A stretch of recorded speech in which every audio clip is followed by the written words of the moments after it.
guys, it's Steven from Fricelli and welcome to my kitchen. If you're like me and camerawoman Courtney, you like applesauce with your pork chops. So in that spirit, we're going to make a beautiful braised pork tenderloin with apples. So don't let the word braising scare you. It's a really simple cooking technique and we're going to show you how to do it. We have a braiser here, but you could do it with a Dutch oven or really just any oven-safe container that you could cover in the oven.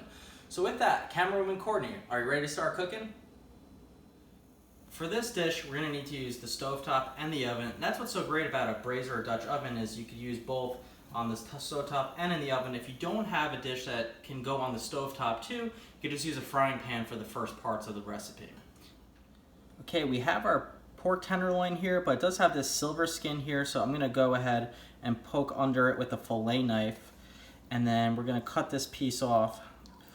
And you could also trim off any extra fat with the fillet knife as well. Oop, got a little too deep there. So we want to be right under that silver skin there and cut that off. We've got the fat trimmed off, that silver skin removed.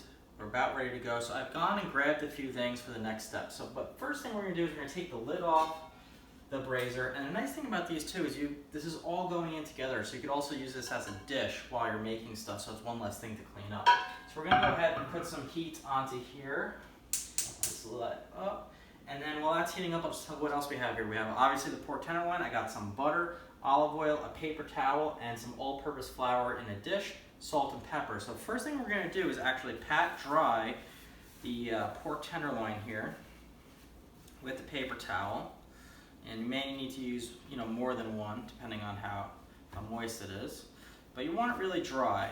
And this is really with any type of braising. You want to dry the meat first, okay?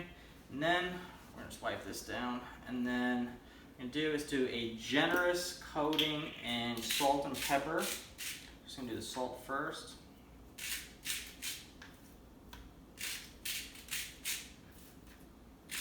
Don't be too shy with the salt and pepper. And then our pepper.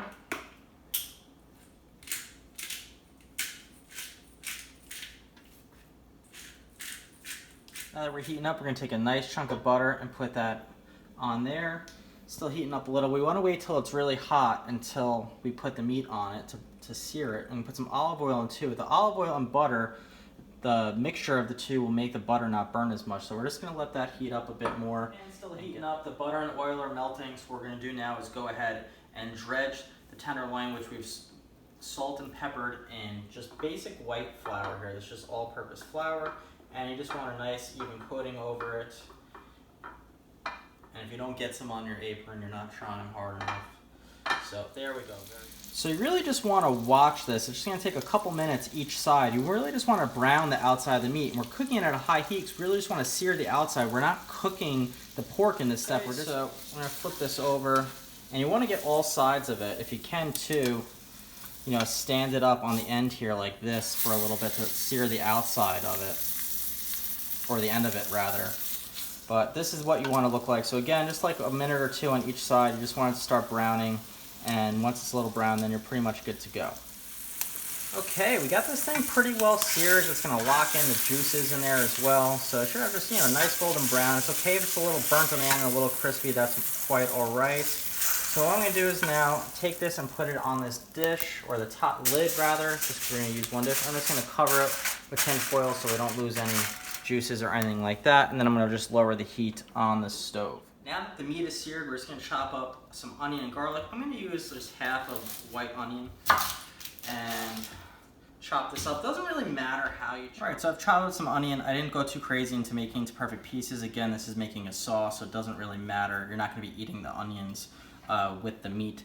So what I'm going to do is I'm going to just dump these into pan. We have it on more of a low medium heat now, and just so it cooks, I'm going to put a little bit more olive oil on there. And while that's starting to get going, I'm also going to chop up 4 cloves of garlic. With the garlic, don't worry too much about how you cut it. Just really cut them into like thirds, like chunks, because again, we're making a sauce here. Don't really worry about things being finely chopped or whatnot.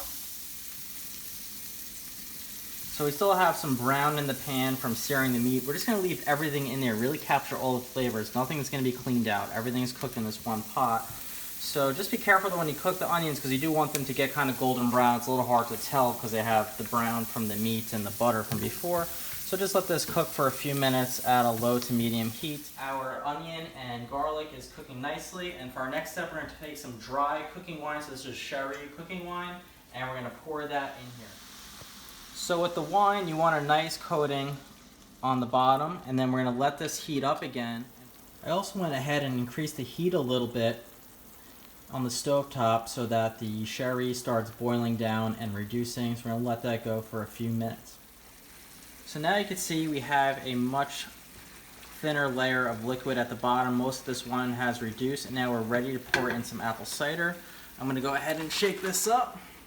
Now when you cook in the oven part, you want the meat half in, half out. So you want your levels to be at that. So just visually, gauge where you're gonna have half the meat rise up to. So we're gonna let this boil a bit too and reduce. And I'm also just gonna add a little bit of chicken stock. So this can, I just put like half a can in there. So we're gonna keep this on the higher heat, let this boil, let it boil down just a little bit. We don't want to reduce too much, but we're gonna let it boil and reduce just a little bit before we put the meat in. Another splash of chicken stock. Camerawoman Courtney, is that smelling good? Very. All right. So we've got this boiling. It's been just about 2 minutes. I'm just going to let it go for a little bit just so it reduces a little. And I'm also going to go and throw a little nice chunk of butter in there. One of the secrets to good cooking or tasty cooking is salt and butter. It's really not rocket science. So we're going to just let it cool down just a little bit and give it a nice final stir. Now we're really ready. So you're basically, you've braised at this point if you made it this far at home. So now we're gonna take the meat. It's nice and brown on the outside, drop it in there. So you can see it's about half covered and half in the sauce. And then we're gonna go ahead and take the top, which has a nice mark on it from the meat earlier, and put that on there. And now we're gonna throw it in the oven at 300 degrees. Okay, so oven's preheated. We got the meat in there, lid on. I'm gonna hold it nice and steady. Pull the rack out so you don't have to wrestle it in there. Slide it gently so the sauce doesn't overspill and burn at the bottom. We're gonna close that. And like I said, slow and low. So we're gonna put this in at 300 for an hour and a half, but we're gonna set our timer to an hour and 10 minutes. So there's really not that much left to do, but we have a while to wait while it's cooking slow and low. And so we're gonna have a glass of wine. Cheers, Camerawoman Courtney. Okay, so we were cooking the pork for an hour and a half in the oven, but we set it for hour 10 because the last step is we're gonna add some nice chunks of apple to it and cook that for the last 20 minutes. So I just cut the middle out because it's a little tougher in there. Then nice big chunks. Think about it if you're serving like potatoes. Cut it similar to that. There we go, all cut up nice. Okay, so we got the apples chopped up. We're gonna take a look and see how this is looking. Throw those in there. Come get a closer look here. Let's take a look at that. Okay, so now I'm gonna go ahead and just place the apples in there. Spread them all around.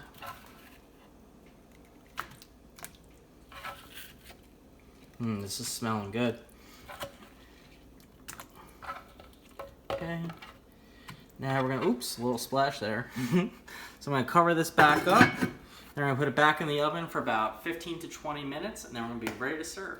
So I've gone and pulled it out. This first slice is looking great. We're gonna cut it into some nice slices. Whoops, there we go. Now I'm just gonna grab a couple apples.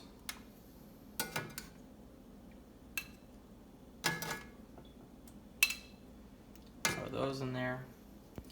And then I grabbed the ladle and the strainer. We don't really want the chunks of garlic and onion on it, so I'm going to just scoop up a nice piece of the sauce here, and then I'm going to pour it over it through the strainer. Ooh, this is looking good. And last but not least, I'm going to go ahead and top it with some fresh parsley for garnish. And now we're getting an alternate plating design from Camerawoman Courtney herself, jumping in here. Exciting stuff. I like that, nice. Don't forget the juice. You got it, you got it. All right, all right. Ooh, looking good, babe.